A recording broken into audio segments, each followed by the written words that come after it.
Usuários da Cracolândia em São Paulo poderão responder por ação judicial se não quiserem fazer tratamento. Mais de 1.000 indígenas são resgatados de território Yanomami para não morrer. Preço da gasolina vai subir 7,5%. Saque aniversário do Fundo de Garantia termina daqui a 2 meses. Previdência comemora 100 anos com pagamento de benefícios a mais de 37 milhões de brasileiros. Apreendidos veículos e outros objetos de acusada de desviar R$ 1 milhão da Universidade de São Paulo. Iceberg do tamanho da cidade de São Paulo é desgrudado da Antártica. E revelados os filmes indicados para o Oscar deste ano.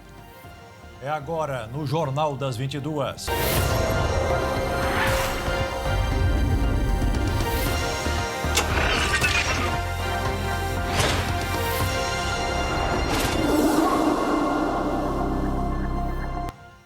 Olá, boa noite. Boa noite.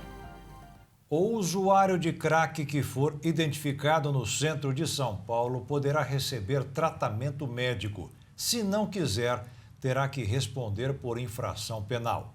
A medida está no pacote divulgado hoje pelo governo do estado e a prefeitura da capital para combater a situação na região central da cidade.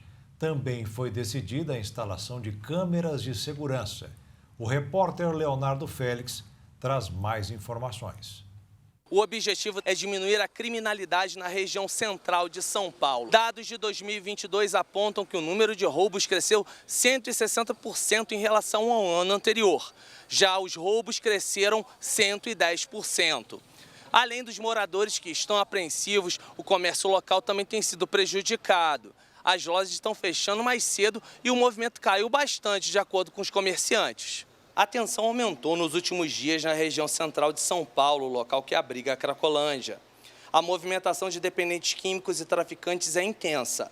Inclusive, nossa equipe de reportagem fez um flagrante da atividade criminosa na área, com comércio de drogas em plena luz do dia, no meio da rua. O prefeito Ricardo Nunes defendeu recentemente a internação obrigatória de frequentadores da área que usam crack há mais de 5 anos. Já o governador Tarcísio de Freitas afirmou que a Cracolândia não é uma questão de polícia, não é uma questão só de saúde pública, só de assistência social ou de habitação, é de todas elas. Em nota, a Prefeitura de São Paulo disse que realiza o acolhimento e tratamento de usuários de álcool e outras drogas em situação de vulnerabilidade, com ações integradas em suas diferentes secretarias. Já o governo paulista afirmou que está realizando um diagnóstico das ações com dependentes químicos nas diferentes esferas do governo, na Defensoria Pública e no Judiciário. De São Paulo, Leonardo Félix. A situação dos indígenas, principalmente na região norte do Brasil, tem demonstrado as péssimas condições que esses povos enfrentam. O governo federal tem elaborado estratégias para lidar com a saúde dos Yanomami. Mais de 1.000 atendimentos emergenciais já foram realizados. Desde o dia 20, uma força-tarefa federal atua na região, após decreto da Presidência da República instituindo o Comitê de Coordenação Nacional para enfrentamento à desassistência sanitária no território Yanomami. Além disso, uma portaria do Ministério da Saúde declara a emergência em saúde pública enfrentada em Roraima. A portaria vai permitir que o governo federal possa adotar estratégias mais emergenciais, como a compra de insumos, aquisição de medicamentos e materiais. Um dos principais causadores da situação de emergência de saúde é a atuação do garimpo ilegal dentro do maior território indígena do país, já que as ações têm afetado os rios, matado os peixes e as comunidades acabam ficando reféns. As péssimas condições afetam principalmente as crianças. A Prefeitura de Boa Vista, capital de Roraima, informou que na última semana foram feitas 29 novas internações no Hospital da Criança Santo Antônio. Ao todo, segundo a unidade, há 47 crianças Yanomami internadas no local. O número de novas internações corresponde ao período em que o Ministério da Saúde esteve em território Yanomami e resgatou indígenas com quadros de desnutrição severa e malária. Dessa forma, o governo federal não teve outra escolha, a não ser dispensar de seus cargos pelo menos 54 servidores que atuavam em órgãos e assistências relacionadas à saúde e à assistência também aos povos indígenas do país. A lista inclui o coordenador do Distrito Sanitário Leste de Roraima, que reforça a assistência dada aos Yanomami no estado. O Ministério da Saúde informou que as exonerações e nomeações fazem parte do processo natural da transição do governo. Além disso, outras ações do governo para a preservação das áreas indígenas estão sendo feitas. A última foi a determinação pelo Ministério dos Povos Indígenas de anulação da instrução normativa editada no governo anterior que permitia a fazendeiros explorar e vender áreas invadidas dentro de territórios ainda não homologados de povos indígenas. A anulação abre espaço agora para que todas as terras indígenas que tenham sido certificadas como de posse de fazendeiros com base na medida sejam também anuladas. Assim, para compensar o tempo perdido e proteger a Amazônia, a ministra do Meio Ambiente e Mudança do Clima, Marina Silva, confirmou que vai precisar de mais apoio internacional. E estamos em conversações com o Reino Unido, com a França, com a Espanha, com todos os países, para que também façam um aporte de recursos para o Fundo Amazônia. Não, digamos assim, não queremos que seja apenas a Noruega e a Alemanha que façam esse gesto. Com a visita do governo federal, a dramática situação do povo Yanomami se tornou um dos assuntos mais comentados do país e no mundo. A tendência é que novas condições sejam projetadas a esse e tantos outros povos indígenas que sofrem com invasões e mortes. O Ministério Público Federal apresentou uma denúncia contra os envolvidos no rompimento da barragem de Brumadinho, em Minas Gerais, em 2019. A tragédia é considerada o maior acidente de trabalho do país em perdas de vidas humanas. O Ministério Público Federal denunciou 16 pessoas por homicídio qualificado por 270 vezes, que foi o número de mortes causadas pelo rompimento da barragem em Brumadinho no dia 25 de janeiro de 2019. Entre os acusados estão o ex-presidente da Vale, Fábio Schwartzman, funcionários da mineradora e da empresa que atestou a segurança da barragem. Todos eles, pessoas, empresa e mineradora, também foram denunciados por crimes ambientais contra a fauna e a flora e por crime de poluição. Em dezembro do ano passado, o Supremo Tribunal Federal decidiu que a Justiça Federal era responsável por analisar o caso sob a alegação de que o rompimento afetou sítios arqueológicos de responsabilidade da União. Na denúncia apresentada nesta segunda-feira, os procuradores pediram a possibilidade de, a qualquer momento, acrescentar ou retirar denunciados ou fatos criminosos. A denúncia enviada à Justiça Federal é a mesma apresentada pelo Ministério Público Estadual à Justiça Mineira. O MPF explicou que isso foi necessário porque nesta quarta-feira a tragédia de Brumadinho completa 4 anos e alguns crimes ambientais podem prescrever no dia 25. A barragem da mina do Córrego do Feijão se rompeu em 2019 e a onda de rejeitos tirou 270 vidas. 3 pessoas ainda estão desaparecidas. Parentes das vítimas e moradores de Brumadinho e de cidades vizinhas fizeram um passeio ciclístico neste domingo para cobrar ações da justiça. No primeiro evento internacional de Lula, o presidente destacou a volta do Brasil para as mesas de negociação e a importância da união e da cooperação entre os países da América Latina. O presidente Luiz Inácio Lula da Silva participou hoje do encontro da cúpula da CELAC, Comunidade de Estados Latino-Americanos e Caribenhos, na Argentina. Lula disse que o Brasil está pronto para voltar a construir uma América Latina alicerçada em laços de confiança e frisou a importância da cooperação para construir políticas públicas para a redução de desigualdades sociais e integração regional. Essa integração será feita em melhores termos se estivermos bem integrados em nossa região. Temos de unir forças em prol da melhor infraestrutura física e digital, da criação de cadeias de valor entre nossas indústrias e de mais investimentos em pesquisa e inovação em nossa região. Lula também disse que o Brasil está de volta às mesas de negociação internacionais e falou sobre combate ao racismo e à fome, mudanças climáticas e a proteção dos povos originários e da democracia. Quero aqui aproveitar para agradecer a todos e a cada um de vocês que se perfilaram ao lado do Brasil e das instituições brasileiras ao longo destes últimos dias, em repúdio aos atos antidemocráticos que ocorreram em Brasília. É importante ressaltar que somos uma região pacífica que repudia o extremismo, o terrorismo e a violência política. A CELAC congrega 33 países para a promoção do diálogo político e da cooperação regional em vários temas, como saúde, infraestrutura, segurança alimentar e desenvolvimento sustentável. O Brasil participou da criação da CELAC ao sediar a primeira cúpula de países da América Latina e Caribe em 2008, na Costa do Sauípe, na Bahia. Mas há 2 anos foi retirado do bloco regional. O então ministro das Relações Exteriores, Ernesto Araújo, disse que o grupo dava palco para regimes antidemocráticos. Na primeira semana de mandato de Lula, o Brasil comunicou o retorno ao grupo e foi convidado a participar do 7º encontro da CELAC em Buenos Aires, na Argentina. Na abertura do encontro, o presidente da Argentina, Alberto Fernandes, destacou a necessidade de integração entre os países da América Latina para a construção do progresso de todas as nações e fez uma deferência ao encontro com o presidente Lula. Além de participar das discussões na plenária da CELAC, Lula teve reuniões privadas com lideranças da região. Entre elas, o presidente conversou com a primeira-ministra de Barbados, Mia Mottley. Na quarta-feira, o presidente do Brasil viaja ao Uruguai.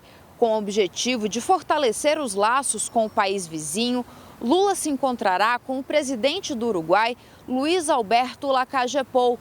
Em Montevidéu, Lula receberá uma premiação pela atuação em defesa do meio ambiente. Depois, fará uma visita de cortesia ao ex-presidente José Mujica. E veja a seguir, preço da gasolina vai subir 7,5%. E ainda, saque aniversário do Fundo de Garantia termina daqui a 2 meses.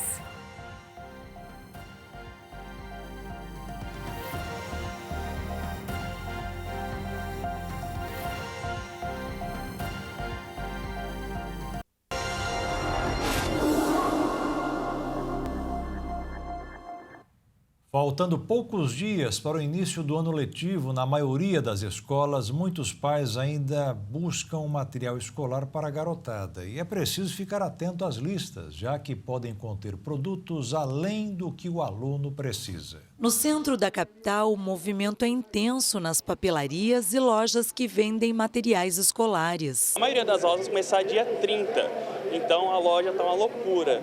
E essa decorrer da semana é o ápice final. Nesta loja, o estoque para atender os clientes em busca dos materiais foi reforçado ainda em dezembro. E conforme o gerente de compras, nesta reta final, antes do início do ano letivo, já tem produto em falta. Em dezembro já resolvia tudo em um lugar só, mas agora ele vai ter que pular uma papelaria ou outra. Mas 90% da lista ainda a gente encontra aqui.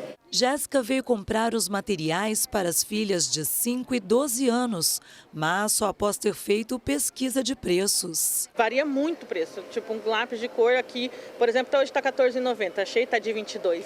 Ana Paula vai levar tudo o que foi solicitado pela escola. O filho dela vai cursar o 2º ano do ensino fundamental. Na minha opinião, ele vai usar tudo o que eles pediram. Eles não pediram nada de extraordinário. Independente da idade da criança, geralmente as listas de materiais escolares não são pequenas. E muitas vezes os pais sequer entendem para que são pedidos alguns produtos. Por isso é preciso ficar atento, principalmente em relação a itens de uso coletivo. Desde 2013, existe uma lei que ela prevê que materiais de uso coletivo, né, e de escritório, eles são proibidos que as instituições de ensino peçam, né? Por exemplo, papel higiênico, álcool gel, né, durex, grampos, clipes, dentre outros itens que podem ser utilizados de modo coletivo pela própria administração da escola, né, e que são materiais proibidos por essa lei. No entanto, o presidente da Comissão de Defesa dos Direitos do Consumidor da OAB explica que pode haver exceções. Às vezes a escola pede para os responsáveis dos alunos algum item que é proibido por essa lei ou que é considerado de uso coletivo, etc., mas faz parte de uma atividade inserida na grade escolar daquela criança, daquele aluno, daquela aluna. Então a escola tem que demonstrar para os responsáveis que aquele item está sendo pedido porque existe uma atividade prevista na grade escolar daquele aluno, daquela aluna, que vai fazer necessário aquele item. A orientação é esclarecer dúvidas com a escola sobre os pedidos e, em caso de não concordar, procurar os órgãos de defesa do consumidor. Não havendo uma explicação ou a escola insistindo em algum item que é proibido, aquele responsável deve procurar os órgãos de proteção do consumidor. Os PROCONs estão aqui, são bem atuantes e vão tomar as providências junto a essa instituição. A partir de março, o trabalhador não poderá mais aderir ao saque aniversário do Fundo de Garantia. A informação foi dada hoje pelo ministro do Trabalho, Luiz Marinho. O ministro afirmou que o Conselho Curador do FGTS não deve mais permitir, a partir de março, que sejam feitos novos pedidos de saque aniversário do Fundo de Garantia por tempo de serviço. A modalidade foi criada em 2020, no governo de Jair Bolsonaro. A informação foi dada nesta terça-feira. A reunião do Conselho Curador, que deverá analisar o tema, está marcada para o dia 21 de março. Segundo Luiz Marinho, os contratos em vigor não serão interrompidos. A principal reclamação dos trabalhadores, segundo o ministro, é que uma vez feita a adesão ao saque aniversário do FGTS, os valores ficam retidos por 2 anos em caso de demissão do emprego. Além disso, ele lembrou que o FGTS também serve para conceder empréstimos a projetos de infraestrutura, como a construção da casa própria. Por conta disso, Luiz Marinho avaliou que o saque aniversário enfraquece o fundo para investimento e para gerar emprego no país.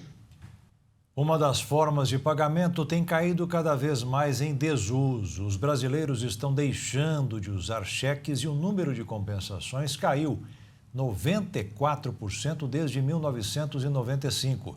Segundo a Febraban, o principal motivo para essas quedas são os avanços dos meios de pagamento digitais e a facilidade de lidar com as contas pela internet. Um dos exemplos foi a criação do Pix, que em 2 anos se consolidou como a forma de pagamento mais utilizada pelos brasileiros. O levantamento mostrou que a população está usando o cheque para transações de maior valor, enquanto o Pix é utilizado para transações de menor valor. Praticidade, segurança e lazer são alguns dos atrativos para se morar em um condomínio. Mas é bom ficar atento com os valores que podem variar e muito a depender do bairro escolhido. Escolher o tipo de moradia muitas vezes pode ser uma tarefa árdua, principalmente nas grandes cidades brasileiras. Com inflação em alta e perda real na renda das famílias, qual é a melhor opção? Casa ou apartamento? Bem, para os especialistas do mercado imobiliário, não há imóvel perfeito. Tudo depende das necessidades e gostos de cada um.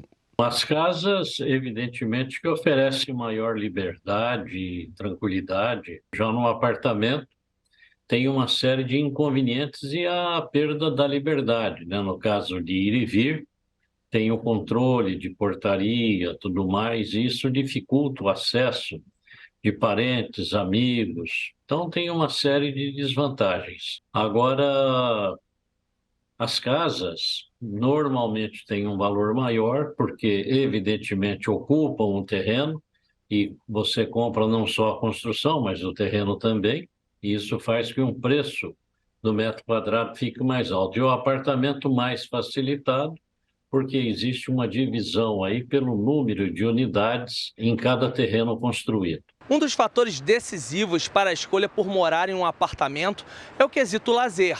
Diversas opções como piscina, churrasqueira, salão de festas, playground, quadra de esportes, entre outros, garantem qualidade de vida aos moradores. Afinal, é possível se divertir com família e amigos, praticar esporte ou somente relaxar em um único lugar. A avaliação se vale a pena ou não morar em condomínio, ela é pessoal e muito subjetiva, mas com certeza, quando se mora dentro de um condomínio, e hoje isso está muito em alta no Brasil em função de problemas da segurança pública, é justamente a sensação de mais segurança. Mas, em contrapartida, existe um custo para essa manutenção. Mas para se ter acesso a esses serviços e facilidades, o custo tem sido alto. Um levantamento recente do mercado imobiliário paulistano aponta que em São Paulo, o bairro de Higienópolis, na região central, lidera com o condomínio custando, em média, R$ 2.216,50. Esse valor é 2,66 vezes superior à média do condomínio pago pelo paulistano, que é de R$ 832.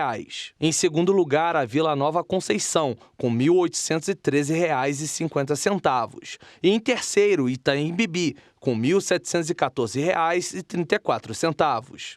Jardim Paulista, Indianópolis, Campo Belo, Paraíso, Cerqueira César, Moema e Perdizes completam a lista dos 10 bairros com o condomínio mais caro da cidade de São Paulo. A princípio, parece ser uma maravilha tantos equipamentos, né? Mas tem que se levar em consideração também que muitas pessoas não usam esses equipamentos. Então é evidente que aí vem uma conta para eu pagar para que outros usem, no caso do condomínio. Tudo isso requer manutenção, energia elétrica, faxina, segurança, enfim. Tanto é que os prédios mais limpos, com menos equipamentos, lá com um salão de festa e os elevadores apenas, tem tido grande sucesso de liquidez. Sendo casa ou apartamento, o que deve determinar a escolha além do orçamento disponível é o bem-estar e a possibilidade de manter um lar feliz. Afinal, esse é o lugar que você vai passar boa parte do seu tempo e construir sua vida. A prévia da inflação de janeiro teve alta de 0,55%, após índice de 0,52% registrado em dezembro. Segundo o IBGE, o maior impacto do IPCA 15 foi no setor da saúde e cuidados pessoais, influenciado principalmente pelos preços dos itens de higiene pessoal. Todos os 9 grupos de produtos e serviços pesquisados tiveram alta no mês, com o perfume registrando a alta mais expressiva e a cebola a mais baixa. Com investidores acompanhando as sinalizações sobre a política econômica do governo Lula e os resultados da prévia da inflação no Brasil e no exterior, ainda preocupados com a possibilidade de uma recessão nos Estados Unidos, o dólar fechou em queda nesta terça-feira de 1,05%, cotado em R$ 5,14 na venda. E a Bolsa de Valores fechou em alta de 1,16% aos 113.028 pontos. A Petrobras anunciou um novo reajuste no preço da gasolina para as distribuidoras. O valor médio do litro do combustível fica 23 centavos mais caro a partir desta quarta-feira nas refinarias. Os donos dos postos compram a gasolina mais cara e decidem quando vão revender com o novo preço. O preço do litro da gasolina para as distribuidoras passa de R$ 3,08 para R$ 3,31. O acréscimo nominal é de 23 centavos por litro, o que representa uma alta de 7,46%. Os demais combustíveis não tiveram os preços alterados. O último reajuste na gasolina havia sido realizado em dezembro, com redução de 6,1%. No patamar anterior, os preços estavam sendo negociados abaixo dos praticados pelo mercado internacional. Segundo a Petrobras, a mistura obrigatória de 73% de gasolina e 27% de etanol anidro para a composição da gasolina comercializada nos postos faz com que a parcela que fica com a empresa seja em média de R$ 2,42 a cada litro vendido na bomba. O valor final dos combustíveis nas bombas depende não só dos valores cobrados nas refinarias, mas também de impostos e das margens de lucro de distribuidores e revendedores. O alto comando do Exército Brasileiro se reuniu hoje em Brasília, depois de uma convocação extraordinária feita pelo novo comandante. O novo comandante do Exército, general Tomás Miguel Miné Ribeiro Paiva, se reuniu hoje em Brasília com o alto comando do Exército. Essa foi a primeira reunião do novo comandante com os comandados e o encontro durou quase o dia inteiro. O objetivo dessa reunião foi repassar as diretrizes das Forças Armadas e do Exército Brasileiro. Também houve uma discussão sobre os atos de 8 de janeiro, que culminaram com a depredação do Congresso Nacional, do STF e do Palácio do Planalto. Há indícios de que militares da ativa participaram dos atos. Além disso, investiga-se a possível conivência do alto comando do Exército com a permanência do acampamento em frente ao quartel-general em Brasília, após o resultado das eleições do ano passado. O novo comandante do Exército, general Tomás Miguel Paiva, estava à frente do Comando do Sudeste e foi anunciado para comandar o Exército Brasileiro no fim de semana após um encontro com o presidente Lula. Ele substitui Júlio César Arruda, que tinha assumido o comando do Exército Brasileiro em dezembro do ano passado. De Brasília, Jaqueline Fonseca. E veja a seguir, Previdência comemora 100 anos com pagamento de benefícios a mais de 37 milhões de brasileiros. E veja também, polícia apreende veículo e outros objetos de acusada de desviar R$1 milhão da Universidade de São Paulo.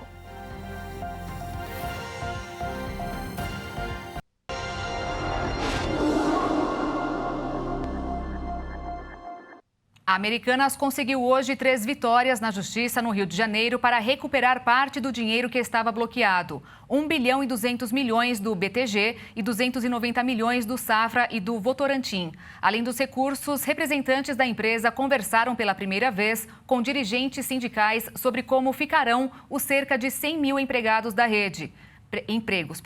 Depois da reunião, foi divulgado um comunicado informando que eles terão prioridade para continuar em atividade.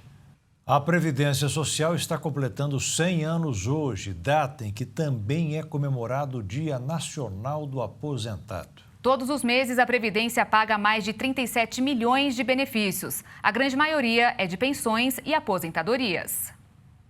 A data é uma homenagem à publicação da Lei Eloy Chaves, promulgada no dia 24 de janeiro de 1923. Foi ela que instituiu a base do sistema previdenciário brasileiro, por meio da criação da Caixa de Aposentadoria e Pensões para os empregados das empresas ferroviárias. A lei federal garantiu que os ferroviários do setor privado tivessem direito a um pagamento mensal durante a velhice. Na época, a lei obrigou cada companhia ferroviária do país a criar uma caixa de aposentadorias em pensões, assim podendo recolher a contribuição e pagar o benefício aos aposentados e pensionistas. Para ter direito, o empregado precisava ter no mínimo 50 anos de idade e 30 anos de serviço prestado no setor ferroviário. O valor do pagamento era ligeiramente inferior à média dos últimos salários recebidos na ativa. Naquele momento, a novidade não foi bem recebida pelos empresários. Segundo documentos históricos guardados nos arquivos do Senado e da Câmara, parlamentares denunciaram que vários patrões tentavam burlar a lei para não pagar a aposentadoria na forma prevista. Para que a lei saísse integralmente do papel, foi preciso que o presidente Arthur Bernardes pressionasse as empresas. A lei então foi chamada de Eloy Chaves, um grande político, empresário e fazendeiro da época, que mesmo com toda a sua riqueza, esteve engajado na luta pelos direitos trabalhistas de seus funcionários. Portanto, a lei ficou conhecida como a pioneira em assegurar os direitos à previdência para o trabalhador, até chegarmos nos moldes de hoje. Atualmente, além da aposentadoria, a Previdência paga diversos benefícios aos segurados. Para ter direitos a eles, é preciso contribuir com o INSS e cumprir tempo de carência de acordo com as próprias regras. A aposentadoria, por exemplo, é pago após uma combinação de contribuições e idade. Os valores podem variar de um salário no valor de R$ 1.302 até o teto de R$ 7.507,49. Já o auxílio acidente é pago aos seguradores que sofrem acidentes que resultam em sequelas permanentes, que diminuíram sua capacidade de trabalho. Também existe o auxílio reclusão. Esse é um dos benefícios menos compreendidos e que causa mais discussões ao longo dos anos. Para ter direito ao auxílio, o preso deve ter renda de até R$ 1.754 e seus dependentes segurados no INSS para receberem o benefício. O preso não recebe dinheiro algum, apenas os seus dependentes, na maioria das vezes seus filhos. O valor desse auxílio é de um salário mínimo. Já o benefício por incapacidade temporária, o antigo auxílio-doença, é pago ao trabalhador que se encontra temporariamente impossibilitado de trabalhar. Outro benefício é a pensão por morte, paga para parentes do falecido que na data do óbito estavam estipulados como dependentes, que podem ser cônjuge, filhos de 21 anos, pais ou irmãos que dependam financeiramente do falecido. Já o salário família é fixado no valor de R$ 59,82. Ele é pago ao trabalhador ou aposentado que recebe até R$ 1.754 e tem filho de até 14 anos ou de qualquer idade, desde que seja incapacitado de trabalhar. O último dos benefícios na lista de pagos pelo INSS é o salário maternidade. Ele garante que a seguradora do INSS que deu à luz a uma criança receba mensalmente exatamente o valor da sua remuneração integral. Por exemplo, se a pessoa é contadora de uma empresa e recebe R$ 4.000 por mês, o salário maternidade cobre todo o valor. Além disso, o benefício também é pago em caso de adoção ou guarda judicial com finalidade de adoção. E com o aumento de benefícios do INSS, o empréstimo consignado teve reajuste. O piso dos benefícios passou de R$ 1.212 para R$ 1.302. Com isso, a margem consignável também aumentou. Uma pessoa que recebe o piso poderá comprometer até R$ 585, divididos em 3 partes. O empréstimo está disponível apenas para quem tem salário, aposentadoria ou cartão creditado em conta corrente. A Polícia Civil apreendeu um veículo alugado e diversos itens de Alicia Dudmiller Veiga durante uma operação de busca e apreensão em sua residência. A aluna de medicina da USP, ela é acusada de desviar quase R$ 1 milhão da sua formatura. Também foram apreendidos outros itens, como um iPad de cerca de R$ 6.000, além de um aparelho celular, documentos e anotações pessoais. Todos os objetos passarão por perícia. A polícia vai analisar a situação e, caso encontre elementos comprometedores, pedirá a prisão de Alicia. Na manhã desta terça-feira, uma amiga de Alicia foi ouvida na delegacia.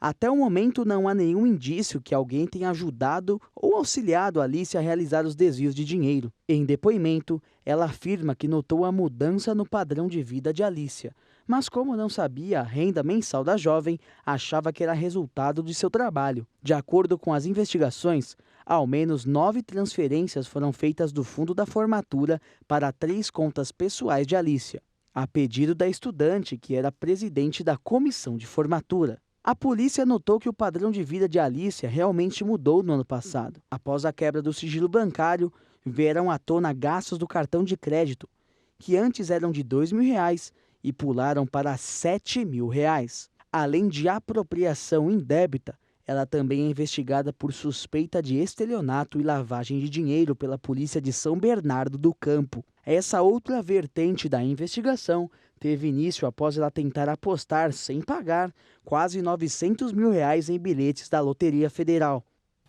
A guerra entre a Rússia e a Ucrânia completou hoje 11 meses. Nessa etapa do conflito, o apoio de outros países ao território invadido tem tido um papel importante para a resistência sobre os avanços russos.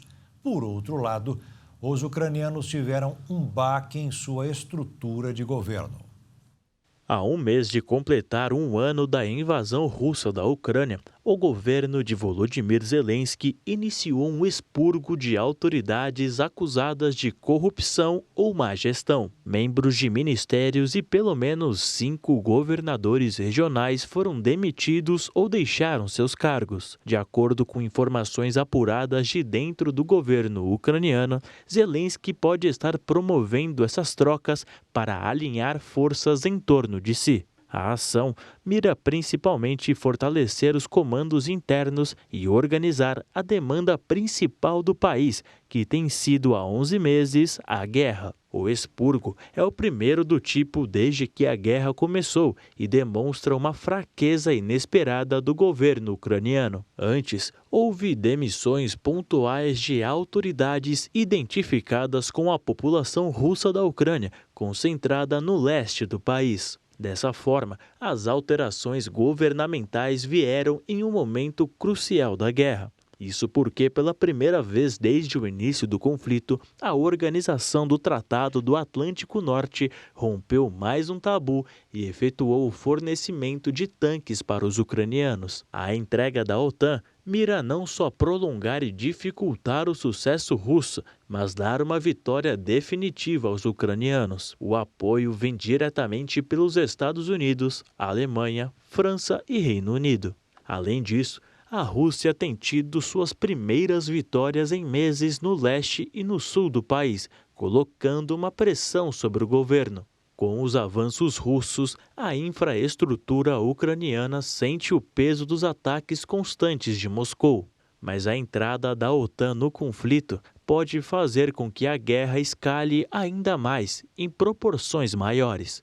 Isso porque o presidente russo Vladimir Putin tem chantageado constantemente o Ocidente com o eventual uso de armas nucleares. Assim, o conflito vem tomando novas proporções. Nos próximos meses, os ucranianos lutarão para liberar seus territórios. Já os russos resistirão, porque Putin considera que essa derrota o enfraqueceria politicamente. O cenário mais provável é de uma longa guerra de atrito. E veja a seguir, iceberg do tamanho da cidade de São Paulo é desgrudado da Antártica. E ainda, revelados os filmes indicados para o Oscar deste ano.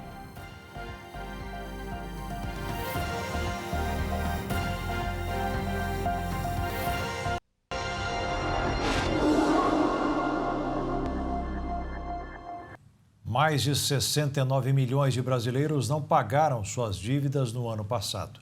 O levantamento feito pela Serasa mostra que o número equivale a 42% da população adulta do país. O número de pessoas que não conseguiram quitar suas dívidas foi de 7% maior do que o registrado em 2021. O valor médio da dívida por pessoa foi de R$ 4.400. A arrecadação de impostos e contribuições federais somaram 2 trilhões e 200 milhões de reais aos cofres do governo, valor nunca alcançado em um só ano. O resultado apresenta um aumento acima da inflação de 8% na comparação com 2021.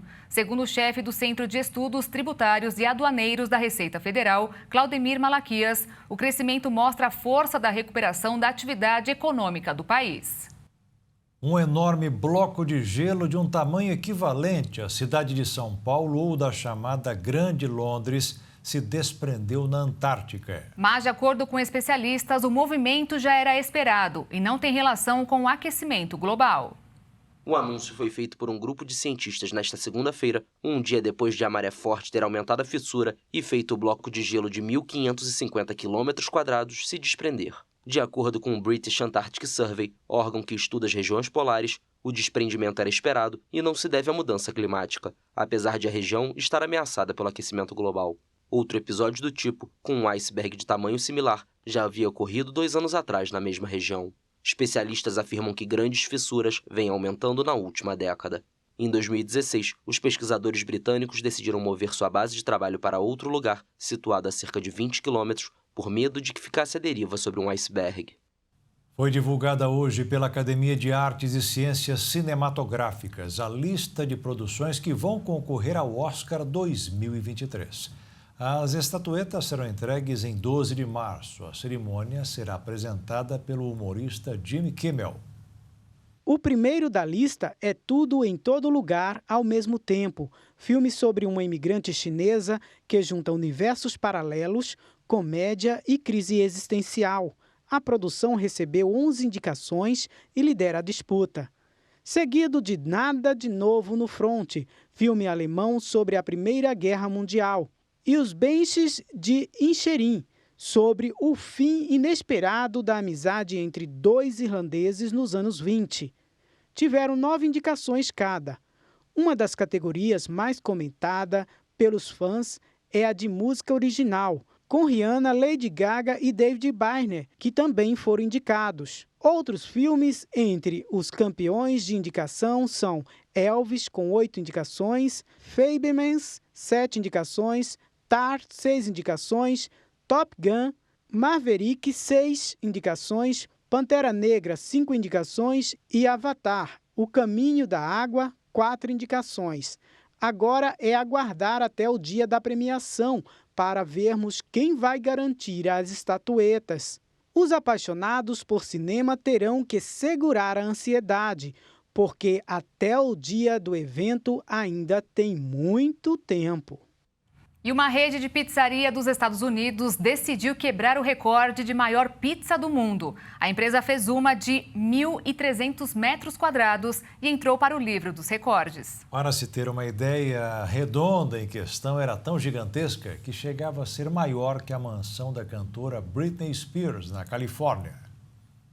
A ideia da pizza gigante foi resultado de uma parceria entre a Pizza Hut e o influenciador digital Eric Decker, conhecido no YouTube como Irek, e famoso por realizar desafios impossíveis como ir em 100 encontros em 24 horas ou cruzar os Estados Unidos em linha reta. O evento seria uma celebração do relançamento da Pizza Big New York, um tamanho avantajado da pizza de queijo com pepperoni que foi muito popular em Nova York nos anos 90 e 2000, por ter fatias dobráveis que podiam ser saboreadas na rua ou no metrô no meio da correria do dia a dia. Eric e a pizzaria então organizaram o desafio no Los Angeles Convention Center, na Califórnia, onde a delícia começou a ser preparada no dia 18 desse mês e só foi finalizada 2 dias depois. Segundo a Pizza Hut, seus funcionários trabalharam esticando sobre o chão camadas de massa, que depois receberam pinceladas de molho.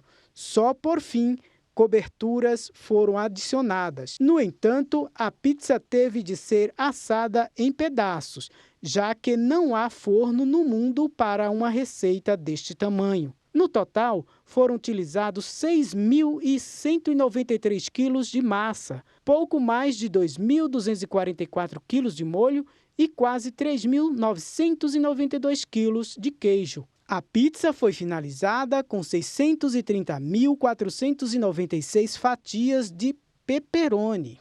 E o Jornal das 22 termina aqui. Obrigada pela sua companhia, um ótimo fim de noite para você e nós te esperamos amanhã. Uma boa noite, fique na paz. Tchau.